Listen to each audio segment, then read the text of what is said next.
Hello everyone. Today will be discussing दृष्टि current affairs का yearly magazine, उसका जो अपडेट वाला पार्ट आया है अक्टूबर नवंबर के लिए। This will be discussing. और इसके शॉर्ट नोट्स मैं आपको यहाँ पर सारे दे दूंगा, है ना, ताकि आपका रिवीजन बहुत क्विक हो जाए। हर चीज़ कंटेक्स्ट में I will explain it here, the most important things. So ये आप एक बार देख लो, ये पीडीएफ है जो अपडेटेड वर्जन आया है। ठीक है, ये पीडीएफ है पूरा, नेशनल इंटरनेशनल हर सेक्शन में जो भी 2 महीने के लास्ट अपडेटेड सेक्शंस हैं, एवरीथिंग इज देयर। इसमें से भी जो मोस्ट इंपॉर्टेंट है प्रीलिम्स के लिए, that I have picked up and I have made a mind map kind of thing here. तो आपको 1 से 2 बार इसको देखना है, इसके अलावा आपको कुछ भी जरूरत नहीं पड़ेगी, यू विल मेमोराइज एवरीथिंग। सो इस पर्टिकुलर पीडीएफ को मैंने अपने टेलीग्राम चैनल पे शेयर कर दिया है। इसका जो लिंक है आपको कमेंट बॉक्स में नीचे मिल जाएगा यूट्यूब वीडियो के, तो you can go and download from there. So let's start. सबसे पहला सेक्शन था नेशनल अफेयर्स का सेक्शन। इसमें पहला न्यूज क्या था, national mission on edible oils oil seed, है ना, ये कैबिनेट ने अप्रूव किया है 2024-25 से लेकर 2030-31 तक के लिए। ठीक है, इसका बजटरी आउटले कितना है, 10,103 crore. So like it's a major scheme, है ना। 10,000 करोड़ मतलब बहुत बड़ी स्कीम है। That's why it is approved by cabinet, और इतने लंबे पीरियड के लिए। सो इसको हल्का सा याद रखेंगे। इस पर्टिकुलर मिशन का एम और फोकस क्या है, to increase production of major oil seed crops, जो जिससे तेल निकलती है वैसे सीड्स के क्रॉप के ऊपर प्रोडक्शन को इंक्रीज करना इसका टारगेट है। 39 मेट्रिक मिलियन टन अभी है, और 69.7 मिलियन टन लाइक 2030-31 तक पहुंचना है। ठीक है, तो टारगेट क्या है, meet the domestic demand of oil. ठीक है, जो हमारा एडिबल ऑयल है उसकी डोमेस्टिक डिमांड को हम पूरा कर सकें डोमेस्टिक प्रोडक्शन के थ्रू, rather देन इंपोर्टिंग। ये मेन इसका पर्पस है। सो इसमें मेजर ऑयल सीड्स जो है, इसमें 2 तरीके के सीड्स होते हैं, एक प्राइमरी और एक सेकेंडरी। प्राइमरी में ये सारी सीड्स हैं, ये सारे प्लांट्स हैं, और सेकेंडरी में ये सारे कवर्ड है। तो इसको एक बार आप नाम देख लोगे, दिस इज नॉट इंपॉर्टेंट। ठीक है, मेन इंपॉर्टेंट ये था टारगेट क्या है, लाइक फाइनेंस क्या है और एम क्या है, this is the major thing.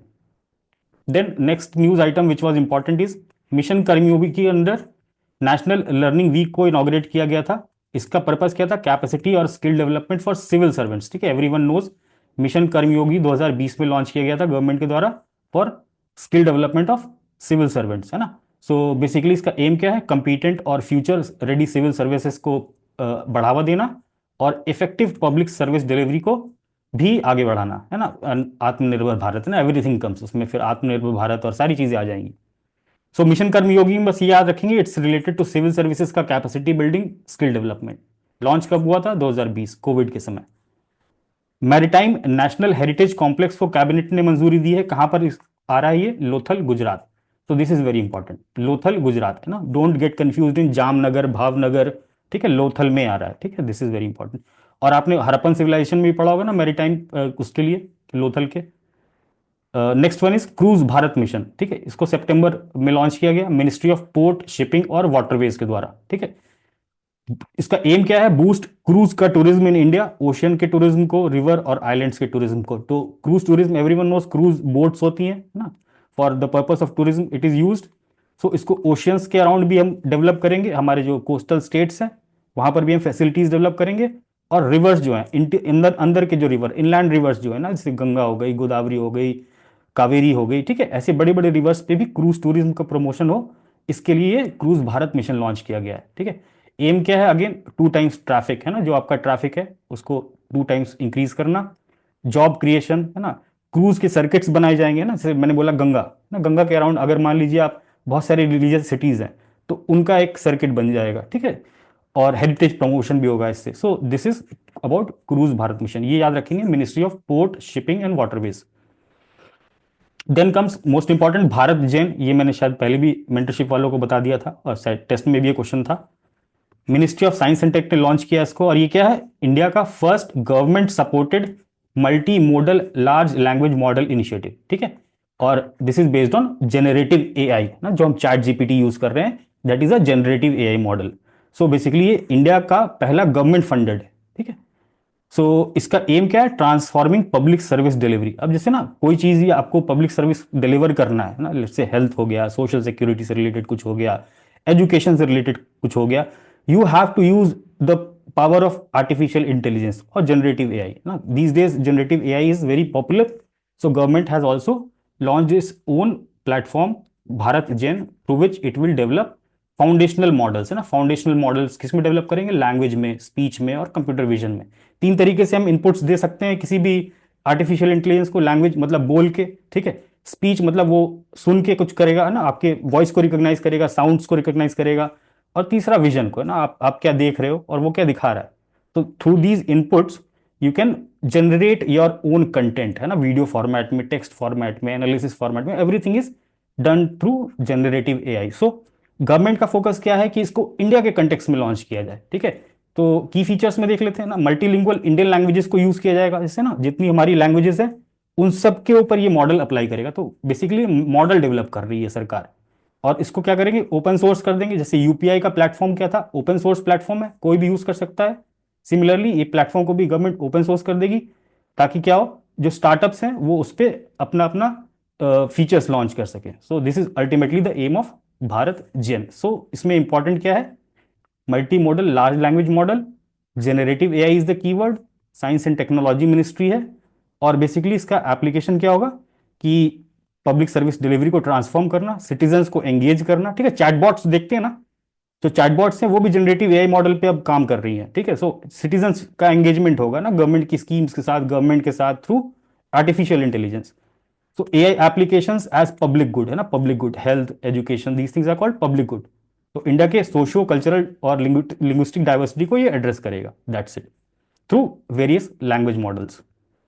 Next is supreme court में ने नया लेडी जस्टिस के स्टेचू को अनवील किया था। तो इसके बेसिक से फीचर्स देख लेते हैं, इसमें क्या क्या चीजें हटाई गई हैं और क्या क्या चीजें अभी भी अवेलेबल हैं। ब्लाइंड फोल्ड, काली पट्टी, उसको हटा दिया गया है, ठीक है। जस्टिस जो कानून है वो अंधा नहीं है, इसका मतलब it is based on law, logic, है ना, these things. Copy of constitution एक हाथ में दी गई है, सोर्ड था उसको हटा दिया गया है। तो this is the other feature. Saree, है ना, it is now draped in saree rather than robe. Robe जो एक पट्टी लगी रहती थी वो हटा दी गई है और साड़ी पहना दिया गया है। स्केल, तराजू, है ना, जो तराजू था वो पहले भी था और अभी भी है। So this is the important features of this new lady justice statue. Then comes Nobel prize 2024। Physics में देखते हैं किसको मिला है? जे जे हॉपफील्ड और जी हिंटन, ठीक है। इसको याद करने का तरीका क्या है? हॉप हिन, है ना, एच एच ऐसे भी याद कर लो। तो कॉम्बिनेशन अगर आएगा ना कि फिजिक्स में किसको मिला, दो दो नाम भी अगर ऑप्शंस में दिखे, you just have to recognise कि एच, हॉप हिम ऐसे करके just make some phonetics, so you will remember, है ना, फिजिक्स हॉप हिन ऐसे करके कुछ याद रख लो। पर्पस क्या था, है ना, जो किसके लिए अवार्ड मिला है? Ground work for modern artificial neural network. So this is important. Neural network क्या है? You just have to read that कि न्यूरल नेटवर्क के लिए मिला है, और machine learning. So this is physics. Then comes chemistry. Chemistry में तीन लोगों को मिला है ना। ये नाम हम बिल्कुल शॉर्ट फॉर्म में याद करेंगे, पूरा पूरा नाम याद करने की जरूरत नहीं है। बेकर, हसाबिस और जंपर, है ना, BHJ ऐसे भी याद कर सकते हो ना। BHJ कीवर्ड लिख लिया ना एग्जाम के पहले, जस्ट घुसने से पहले देख लिया पेपर में। बेकर, हसाबिस और जंपर, इनको किस चीज के लिए मिला है? प्रोटीन स्ट्रक्चर के प्रिडिक्शन के लिए, है ना, प्रोटीन इंजीनियरिंग पे काम किया इन्होंने। और क्या बनाया था? आर्टिफिशियल प्रोटीन इन्होंने क्रिएट किया था। So because of this they are given Nobel in chemistry. Then comes physiology और मेडिसिन। मेडिसिन में भी एम्ब्रोस, रुवकुन, ठीक है। ये दो वर्ड आप याद रखना, AR ना, एम्ब्रोस, रुवकुन, इनको मिला है for the discovery of micro RNA। This is very important, ठीक है। माइक्रो RNA का रोल क्या है? In transcriptional gene regulation. So basically micro RNA is related to gene regulation. बस दो कीवर्ड याद रखना आप, माइक्रो RNA और जीन रेगुलेशन, ठीक, that's it. Then comes literature. Literature के लिए हैंग कैंग को मिला है, साउथ कोरिया के ये पहले रिसिपिएंट है नोबेल प्राइज के। किस चीज के लिए मिला है इनको? हिस्टोरिकल ट्रॉमास पे इन्होंने लिखा है, ठीक है। जो हिस्टोरिकल ट्रॉमास होती है उनके ऊपर लिखा है, और इनकी एक नॉवेल है द वेजिटेरियन, पुरानी नॉवेल है, और this is dealing with historical traumas. So Nobel literature, south Korea, ठीक है। पीस, निहोन हिदांको, है ना, जापान का ऑर्गेनाइजेशन है। इनको किस चीज के लिए मिला? Efforts to achieve a world free of nuclear weapons, ठीक है। सो 1945 में हिरोशिमा नागासाकी पे अटैक हुआ था। So they formed an organisation to fight against this nuclear weapon. उनका बढ़ावा देने के लिए, उनको रोकने के लिए they have started an organisation की न्यूक्लियर फ्री वर्ल्ड होना चाहिए। तो based on this they have been given Nobel peace prize. Then comes economics, है ना। इकोनॉमिक्स में तीन लोगों को, ऐसे मोगलू, जॉनसन और रॉबिन्सन। तो ऐसे सन सन तो दो याद हो जाएगा, और मोगलू, है ना, जस्ट रिमेंबर कि इकोनॉमिक्स मोगलू son son, this is your economics. इनको किस चीज के लिए मिला है? Research into differences in prosperity of nations. तो उन्होंने रिसर्च किया कि जो नेशंस हैं, जो कंट्रीज हैं, उनकी प्रॉस्पेरिटी के अलग अलग डिफरेंसेस क्या है, why there are differences in the prosperity, उनकी तरक्की में अंतर क्यों है ना। उसमें उन्होंने पाया कि importance of societal institution plays an important role. जो आपकी सोसाइटी के इंस्टीट्यूशंस हैं, जुडिशरी है ना, जो ब्यूरोक्रेसी है, these things are important in the prosperity of a nation. So because of this they are given Nobel prize. और इनकी एक फेमस बुक है वाई नेशंस फेल, बहुत पॉपुलर बुक है, ठीक है। तो एक नाम याद रख सकते हैं इसको। और नैरो कॉरिडोर नाम से भी एक बुक है, this is not important, why nations fail is very very popular book. So this was about Nobel prize. National वाला सेक्शन खत्म हो गया जितना भी इंपॉर्टेंट था। Now comes international affairs. अब this is not so important but first historical visit of president अपनी Droupadi Murmu, she went to 3 countries, Algeria, Mauritania, Malawi. एक बार आप गूगल मैप में खोल के देख लेना कि अल्जीरिया कहाँ लोकेटेड है, मेडिटेरेनियन सी के आसपास है क्या, मॉरिटानिया किधर है और मलावी किधर है ना। This is not that important, बस just remember first time visit हुआ है, that's why I written this. Spanish PM का विजिट हुआ था इंडिया में, और यहां पर एक इंपॉर्टेंट इवेंट हुआ था, inaugurated C-295 aircraft assembly plant at Vadodara, Gujarat. तो दिस इज इंपॉर्टेंट, है ना। और ये क्या है? इंडिया का first private sector final assembly line for military aircraft. कहां पर है? वडोदरा, गुजरात। और किस किस का कोलैबोरेशन है? टाटा एडवांस सिस्टम और एयरबस स्पेन, ठीक है। ये इस तरह के क्वेश्चन कई बार पूछता है वन लाइनर में कि किसका इंडिया की तरफ से किसका कोलैबोरेशन है। तो रिलायंस या अदानी वो नहीं मार के आएंगे ना, अदानी एयरक्राफ्ट ऐसा करके, तो टाटा का है, टाटा एडवांस सिस्टम। और जो एग्रीमेंट साइन हुए थे यहाँ पर कुछ MOU, cooperation in rail transport, new consulate बनाने की बात की गई है बैंगलोर में और बार्सिलोना में, ठीक है। तो these things are not important, बस ये इंपॉर्टेंट है यहाँ पर। और ये है क्या, है ना। तो this is important in this news. Then India Germany, है ना, ओलाफ स्कूल्स जो जर्मनी के काउंसलर हैं, ही केम टू इंडिया और सम एग्रीमेंट्स वर साइंड, वो देख लेते हैं एक बार। Comprehensive road map for innovation and emerging technology, ठीक है। तो अगर एग्जाम में पूछ लिया जाए कि recently which country has signed comprehensive road map for innovation and emerging technologies, तो it's Germany. Just remember this keyword और Germany. Multi legal assistant treaty MLAT भी क्रिमिनल मैटर्स में साइन किया गया था, this again is with Germany. Green hydrogen पे एक road map की बात की गई थी, this is with Germany. Green urban mobility partnership, India Germany. So these are 4 keywords. इनमें से कोई सा भी आपके पास आए कि किसके साथ रिसेंटली साइन किया गया, तो India and Germany. Then 16th BRICS summit was held at Kazan, Russia, everyone knows, है ना, सबने सुना होगा, कजान में ये ब्रिक्स समिट हुआ था अभी रिसेंटली। इसमें जो नए मेंबर्स हैं, जो लाइक 15th ब्रिक्स समिट में ज्वाइन किया था इन्होंने, ये पहली बार पार्टिसिपेट किए हैं, है ना। These are Egypt, Ethiopia, Iran, UAE और सऊदी अरेबिया। सऊदी अरेबिया ने अभी फॉर्मलाइज नहीं की है अपनी मेंबरशिप, है ना, ये they have not signed but their foreign minister was attending this particular BRICS summit, या ये मीटिंग, ठीक है। देन यहां पर एक कजान डिक्लेरेशन दिया गया था, फाइनली अडॉप्ट किया गया था। It is like it is dealing with resolving conflicts in Ukraine, West Asia, Gaza और वेस्ट बैंक, ठीक है। ब्रिक्स ग्रेन एक्सचेंज की बात की गई थी ना, ब्रिक्स कंट्री के बीच में ग्रेन्स का एक्सचेंज करना। Financial integration BRICS payment system, है ना, तो this is important. De dollarisation नाम का एक शब्द आया है ना, उसकी बात की गई थी। सो फाइनेंशियल इंटीग्रेशन करना है, ब्रिक्स का पेमेंट सिस्टम अपना बनाना है। यहाँ पर एक नई करेंसी आपने देखा होगा, मैंने टेलीग्राम पे भी शेयर किया था कि व्लादिमीर पुतिन के हाथ में एक नई करेंसी देखी गई थी, तो बहुत सारी चर्चा चली थी इस बात पे। सो रिमेंबर कि अगर करेंसी की बात की कि which of the following organisations is planning to make its own currency, या ना इस तरीके का कोई भी स्टेटमेंट आए तो ब्रिक्स है उसका आंसर, EU या और कोई ऐसा ऑर्गेनाइजेशन मत मार देना आप लोग। इसका काम क्या है? ये फाइनेंशियल इंटीग्रेशन और ब्रिक्स का पेमेंट सिस्टम बनाने का। जो स्विफ्ट है ना, स्विफ्ट सिस्टम होता है जो इंटरनेशनल पेमेंट सिस्टम होता है, उसको रिप्लेस करना। क्यों? क्योंकि यूएस जो है ना, वो सैंक्शंस लगा देता है ना। अभी भी आप जानते हो कि यूएस सैंक्शंस लगा रखा है रशिया पे भी, है ना, चाइना पे भी, और इंडिया पे भी कई बार लगाता है। तो जो इंटरनेशनल ट्रेड का सिस्टम होता है, उसमें स्विफ्ट पेमेंट सिस्टम है, that is controlled by USA।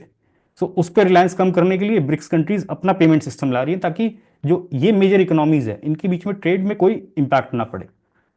Then यहां पर एक चीज मुझे और बतानी थी कि इसमें जो न्यू मेंबर्स थे ना, लास्ट ईयर अर्जेंटीना को भी इनवाइट किया गया था, बट उसने ज्वाइन नहीं किया बिकॉज वहां पर इलेक्शंस हुए और नए प्रेसिडेंट इसके विरोध में थे। सो this is the one fact. और ये पूछा भी गया है एक प्रीलिम्स में कि कौन सी कंट्री ने ज्वाइन नहीं किया था। देन इसी से रिलेटेड न्यूज है ना, इंटरनेशनल बिग कैट अलायंस की बात की गई थी इस पर्टिकुलर ब्रिक्स समिट में, सबने सपोर्ट दिया ना, ब्रिक्स कंट्रीज ने सपोर्ट किया आईबीसीए का। आईबीसीए कब लॉन्च किया गया था? लास्ट ईयर अप्रैल 2023 में, और ये इंडिया का इनिशिएटिव है ना, इंडिया लेड इनिशिएटिव है, इसका हेडक्वार्टर भी इंडिया में ही है। और ये है क्या? It's a global coalition of 96 tiger range country, not tiger range but big cat range countries, जहां पर ये बिग कैट्स नेचुरली मिलते हैं। Tiger, lion, leopard, puma, snow leopard, cheetah, jaguar, ये सारे बिग कैट्स हैं जो इन 96 रेंज कंट्रीज में नेचुरली मिलते हैं। This is the fact. Then यहां पर like our prime minister first time met with Jinping, है ना, कई बार पूछता है ना कि जैसे लास्ट ईयर क्वेश्चन पूछा था कि यूएस प्रेसिडेंट कहां पर मीटिंग की थी, ऐसा कुछ पूछा था लास्ट ईयर 69 में question. So prime minister Modi ने ब्रिक्स समिट में जी जिनपिंग उनसे मुलाकात की, और गलवान क्लैश के बाद ये पहली मुलाकात थी। So prime minister Modi met for the first time with Xi Jinping after the Galwan clash। यहां पर किस चीज की बात हुई? India China border agreement. This is also very important news. ठीक है, इसमें बात क्या की गई? Complete disengagement and resolution at LAC. LAC को आप एक बार देख लेंगे ना, कि जो अपना लद्दाख वाला रीजन है एलएसी का, उसको एक बार आप मैप में देख लेना। डेप्सांग प्लेन वहां पर है, ठीक है, चारदिंग नल्ला, इस पे एग्रीमेंट हुआ है कंप्लीट डिसएंगेजमेंट का। So this was the news. Then basic about BRICS plus alliance ना, ब्रिक्स तो हमको सब पता है, ब्रिक्स प्लस अलायंस क्या है? तो यहां ब्रिक है ना, ब्राजील, रशिया, इंडिया, चाइना, 2009 में ये अलायंस बना था। 2010 में साउथ अफ्रीका ज्वाइन करता है तो ब्रिक्स बन जाता है। 2023 में जब ये 5 कंट्रीज और ज्वाइन करती है तो क्या बन गया? BRICS plus alliance. तो ब्रिक्स प्लस का मतलब क्या है? ये 5 प्लस ये नए 5। Fortaleza declaration is also related to BRICS, है ना, 2014 में ये डिक्लेरेशन पास किया गया था। इससे न्यू डेवलपमेंट बैंक या ब्रिक्स बैंक बना था। ठीक है, तो ब्रिक्स का अपना एक बैंक भी है। तो ये 2014 में फोर्टालेजा डिक्लेरेशन के थ्रू बना था। This is an important fact. Then चौथा इंपॉर्टेंट न्यूज है इंडो टर्की फ्रेंडशिप एसोसिएशन। ये कहाँ लॉन्च किया गया? हैदराबाद। तो जस्ट रिमेंबर दिस फैक्ट कि कहाँ लॉन्च किया? हैदराबाद। किस ओकेजन पे लॉन्च किया है ना? 300 साल पूरे हो गए हैं establishment of Nizams of Asaf dynasty, और 100 years since abolition of Ottoman सल्तनत and caliphate. So these things are not important for our prelims. बस ये फैक्ट, ये कहां पर स्टैब्लिश हुआ या कहां पर स्टार्ट हुआ है। इसराइल ने एशियन डेवलपमेंट बैंक ज्वाइन किया as 20th non regional member. So Asian development bank मतलब ऐसा नहीं कि सिर्फ एशिया की कंट्रीज है ना, उसमें नॉन रीजन मतलब एशिया से हटके भी कंट्रीज है ना, 20 कंट्रीज इसमें एशिया के बाहर की भी हैं। So this is not so important but just कि joint I have explained. So international में only this thing is important. Then comes economy. ठीक है, इकोनॉमी में ग्लोबल इनोवेशन इंडेक्स लॉन्च किया। इसका कौन लॉन्च करता है? वीपो।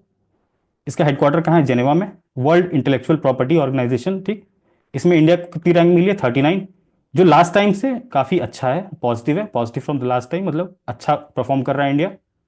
और इंडिया जो ये रैंक है, ये तो ओवरऑल रैंक है सारी कंट्रीज में, और अगर फर्स्ट इसको बोले तो ये किसमें है? Lower middle income group countries जो है। ठीक है, तो कंट्रीज को भी उनके इनकम ग्रुप से डिवाइड किया जाता है इसमें ग्लोबल इनोवेशन इंडेक्स में। इंडिया की फर्स्ट रैंक है किसमें? Lower middle income group. तो इंडिया किसमें बिलोंग करता है? Lower middle income group. ठीक, और जो टॉप इसमें आए हैं, सिंगापुर हो गया, यूएस हो गया, these are high income groups, high income group में रखा गया उनको। So this is Global Innovation Index, just ये याद रखेंगे ना।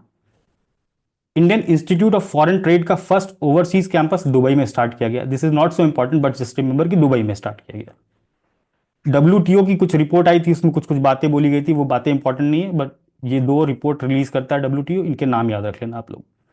ग्लोबल ट्रेड आउटलुक और वर्ल्ड ट्रेड रिपोर्ट दोनों डब्ल्यूटीओ निकालता है।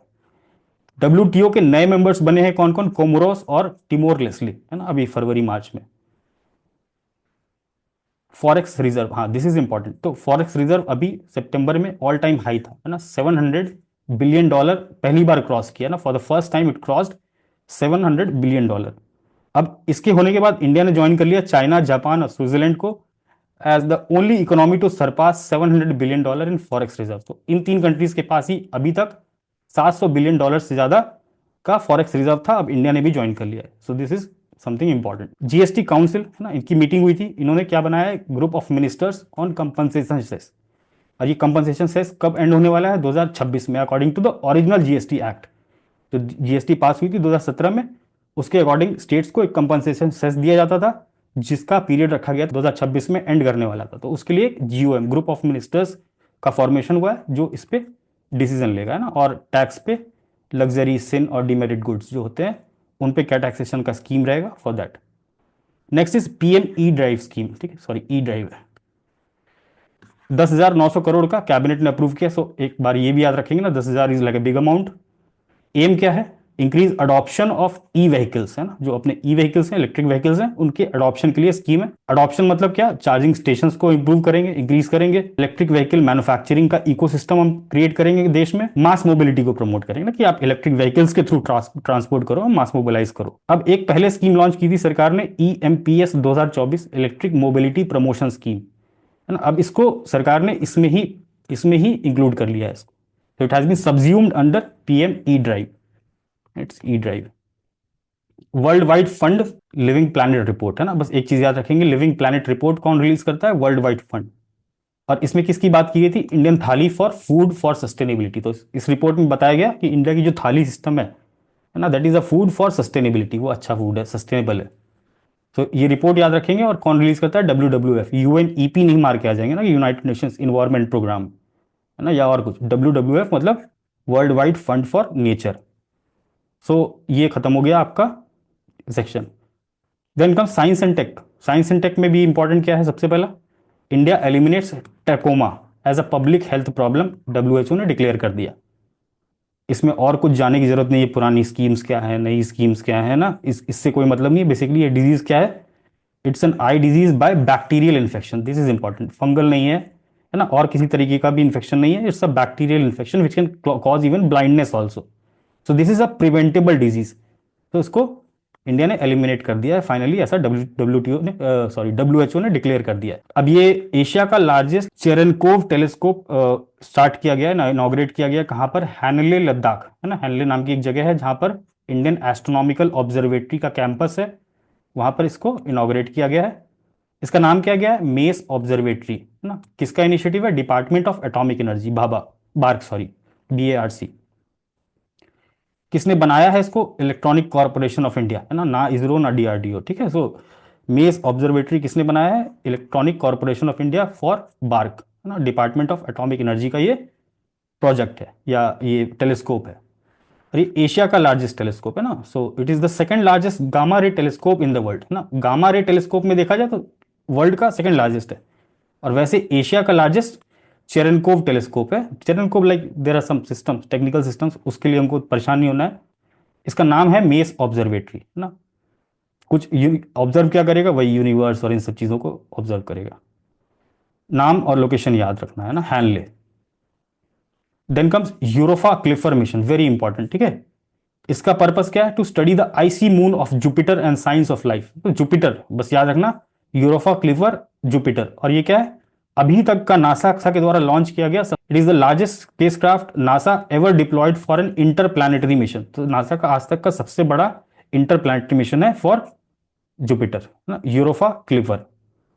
देन अदिति 2.0 और DISC-12, एक दो स्कीम्स ना, उसको डिफेंस कनेक्ट जो है गवर्नमेंट का ना, मिनिस्ट्री ऑफ डिफेंस का शो होता है, डिफेंस कनेक्ट, उसमें लॉन्च किया गया या उसमें बात की गई थी इसकी।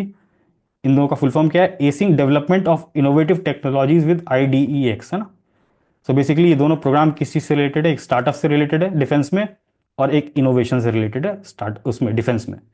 और ये डिफेंस कनेक्ट कहाँ हुआ था? दिल्ली में हुआ था इस बार। लास्ट ईयर आप देखोगे क्वेश्चन पूछा था कि डिफेंस कनेक्ट 3.0 कहाँ हुआ था, BPSC 68 में या 69 के पेपर में। That was held in Gujarat somewhere.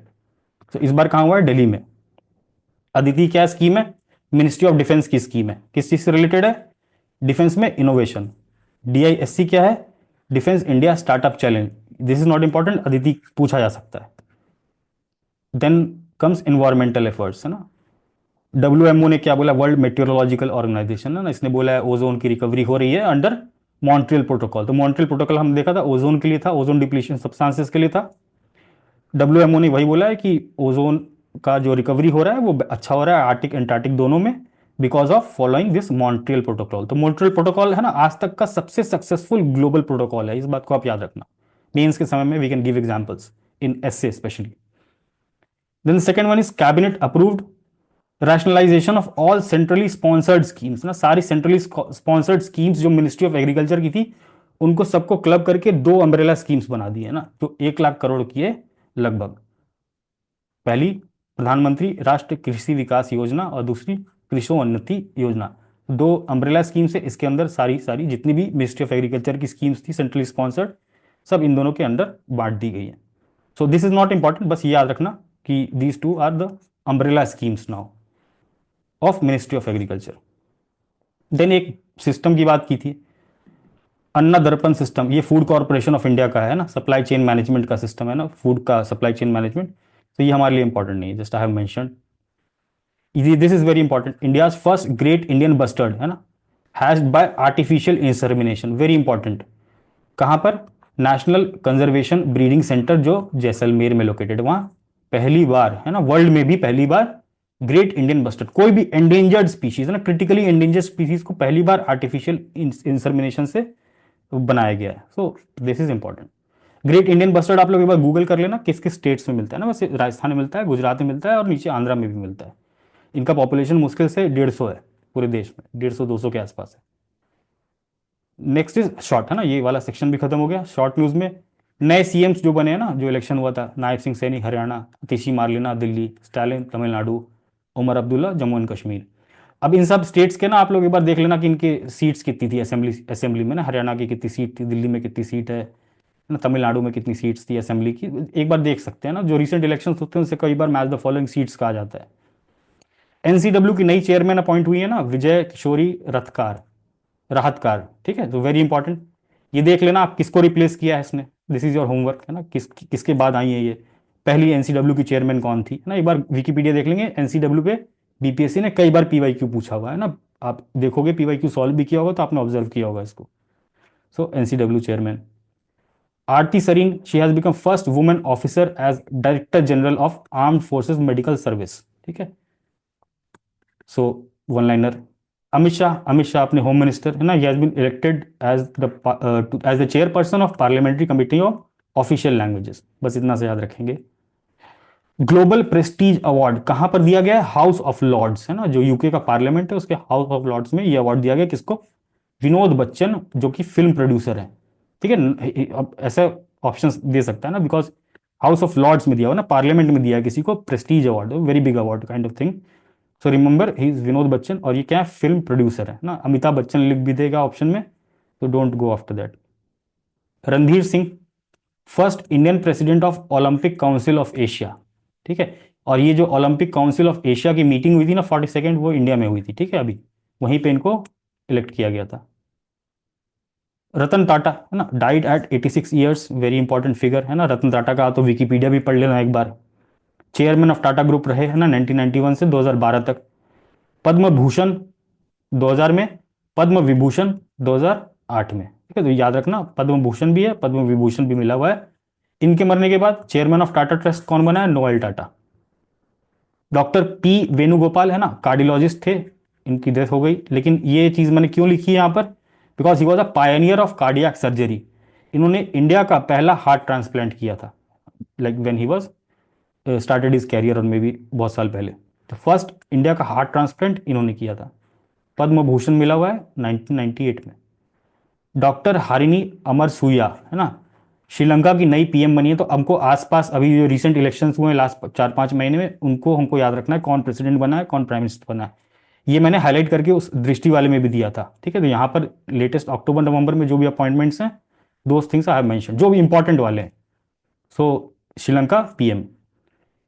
Shigeru Ishiba है ना, जापान के नए पीएम है ना। मार्क रोटी है ना, नाटो के सेक्रेटरी जनरल। नाटो को थोड़ा सा देख लेंगे ना, 75th एनिवर्सरी है नाटो की इस बार। तो नाटो का एक बार विकीपीडिया देख लेंगे कहां पर उसका हेडक्वार्टर है। क्लॉडिया शैनबॉम, वेरी इंपॉर्टेंट है ना, first women president of Mexico ना।